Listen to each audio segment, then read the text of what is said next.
Hey gang, what's up? Welcome back here to another edition of Intuitive Angling, and really appreciate you guys taking a little time to check the video out. It's always grateful for that. Early morning here in Southwest Missouri. It's about 6:15 in the morning. Sort of a good time to do this morning's video, and I want to talk about what it's like to fish with Rick Clunn. I think a lot of people might be interested in that. I've drew him out in 4 different Bassmaster tournaments over the years, plus fished with him just for fun a couple times. And I'm going to give you guys sort of a insight on what it's like to spend a day on the water with one of the greatest anglers in history. But real quick, guys, before we get started in today's video, I just wanted to remind you, if you didn't see it yesterday, YouTube has redid the View Product Shopping tab, the little thing that shows up at the bottom of the screen that says View Products every time the video starts. And we can now put fishing products in there. So I'll list 30 different fishing products every day. And if you purchase one of the products off of that View Products tab, the channel gets a small percentage of that proceed. So much appreciated for checking that out. Much appreciated there. Okay, guys, like a lot of people out there, I was always, been a big fan of Rick Clunn. I mean, ever since I was in grade school, reading Bassmaster magazine, I remember reading about Rick Clunn winning classics in the 70s and that stuff. And as I got into my late teens and early 20s, and I really started focusing on wanting to be a professional angler, I'd followed his tournaments on the Bassmaster tournament trail, and like everybody else. And when I started fishing full-time Bassmaster in 1986, I got a chance to see Rick Clunn in person finally. Actually, the first time I saw him, I qualified for the BFL regional tournament on Kentucky Lake in 1984, and in that tournament I also qualified for the All-American. And Rick Clunn was the last day of the tournament. I was weighing in, and Rick Clunn was in the weigh-in line right behind me, and I had a 6-pounder in my bag, which allowed me to qualify for the All-American. And I remember when I took that fish out of the bag, Rick looked at it, he goes, "Man, that's the one I needed today." And I just thought, it's like, oh my God, Rick Clunn actually spoke to me. It's like, it's a big deal for somebody that was a big fan. But anyway, throughout the course of the next 10 years or so, during the Bassmaster Invitationals, I drew Rick out 4 different tournaments, including one of the tournaments. I drew him out in the Bassmaster, the Arkansas Invitational at Bull Shoals. He actually won that tournament. I fished with him the second day of the tournament. So I sort of wanted to give you guys a little insight on what it's like to fish with Rick. I think a lot of interest in that. So first of all, if you haven't been around Rick, I mean, it's sort of, you probably heard a lot about him if you follow, the sport and everything. But Rick Clunn has an energy about him that's, when you're around it, you know that you're around something special. I mean, it's like, it's hard to define a little bit around that, but it's sort of mysterious. There's a lot of mystique to it. There's a primal essence to it. It's a very, very interesting feel to be around Rick Clunn.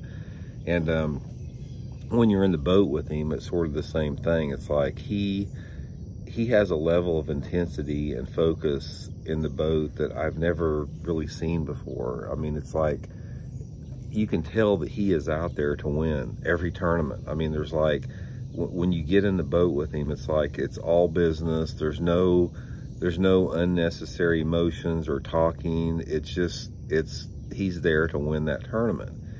And one of the things that I've noticed about fishing with Rick, and by the way, I mean, I remember after the 4th time we fished together, we both made the sort of a joke that we don't want to fish together anymore, because every single time we drew out, we didn't do any good. Neither one of us did any good.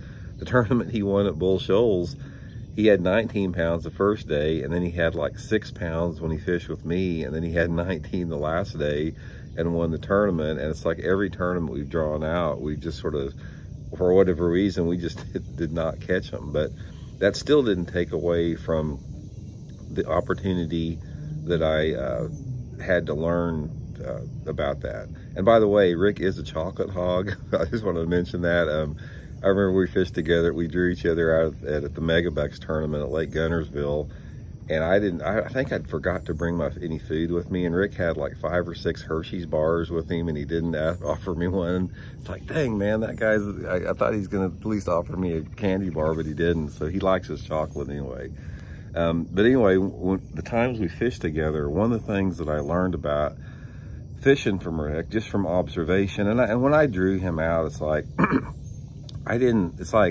I knew it was such a rare experience that I didn't focus that much on the tournament. I just knew that I had to absorb as much information that I possibly could from this guy, because I knew I wasn't going to get many chances to actually be with him in competition. So the times I fished with him, I sort of like didn't focus that much on my own fishing, and I just really tried to pay attention.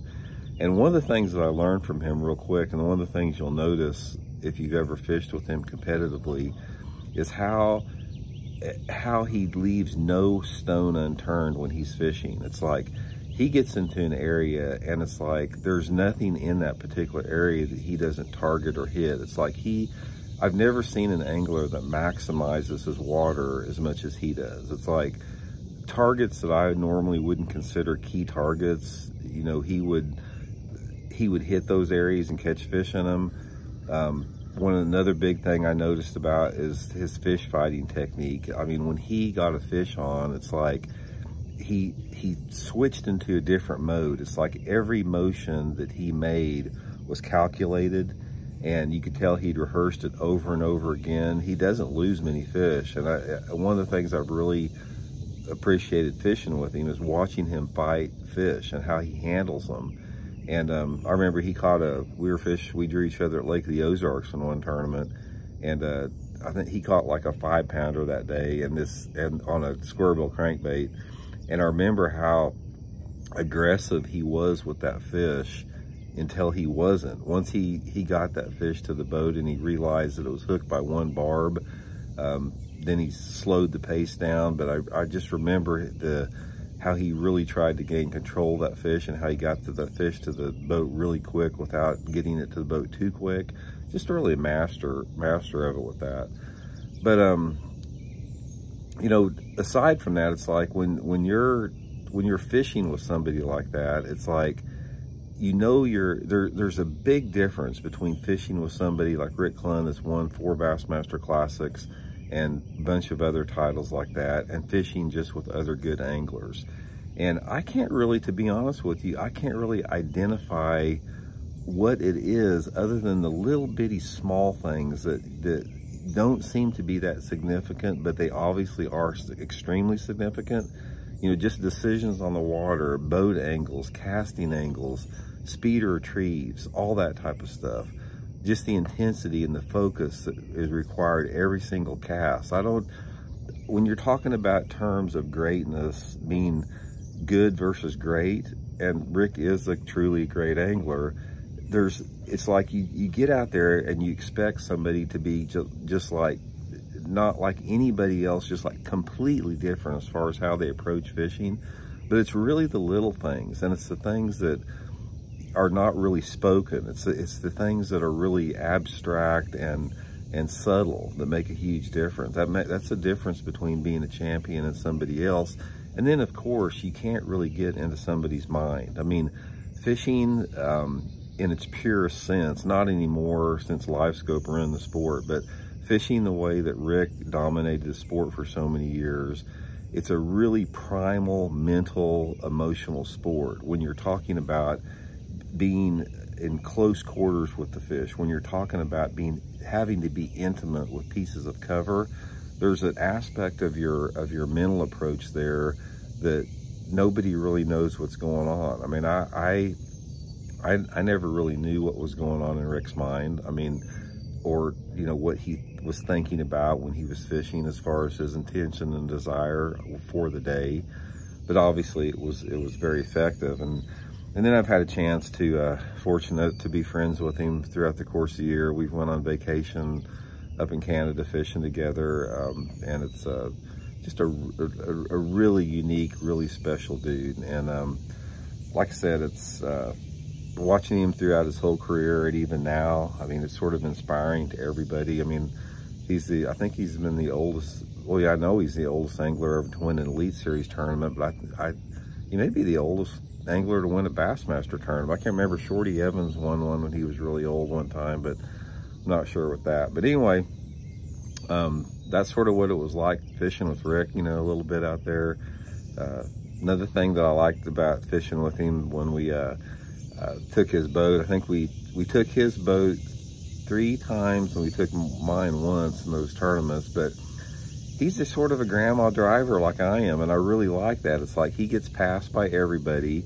He runs down the river with his motor trimmed down most of the time, and there's a lot to be said for that, because when you're running slow down the lake, it gives you a chance not to miss stuff. If you're running balls to the wall 70, 75 miles an hour down the lake, you're missing everything. Your depth finders don't read worth a crap. You can't see stuff on the bank. And, you know, one of the things I noticed that I sort of adopted in my own fishing with Rick is how slow he drives the boat, even in competition out there. I think there's a lot to be said for that. So anyway, just wanted to share that with you guys a little bit on that. Hope you guys are doing good, and we'll talk later. See you.